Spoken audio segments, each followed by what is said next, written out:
Hi అండి, welcome to మోక్ష విద్యు channel. ఈరోజు నేను చేపల పులుసు అయితే పెడుతున్నానండి. చేప ముక్కలు, ఉప్పు, కారం, పసుపు అందులోనే వేసుకున్నానండి. బెండకాయలు, పచ్చిమిర్చి, టమాటా, కరివేపాకు, కొత్తిమీర, చింతపండు రసం, ఉల్లిపాయ గుజ్జు ఒక సైడ్కి తీసుకోండి.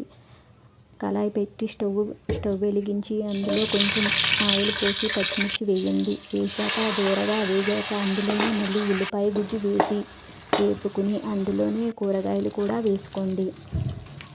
బాగా దగ్గర పడ్డాక పక్కన పెట్టిన చేప ముక్కలు కూడా వేసుకోండి.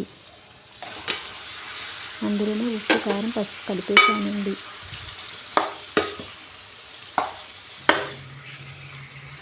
అన్నీ బాగా కలిసేదాకా కలుపుకోండి.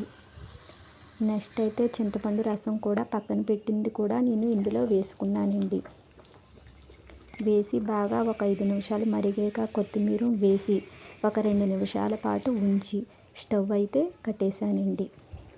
నా వీడియో కానీ నచ్చితే లైక్ చేయండి.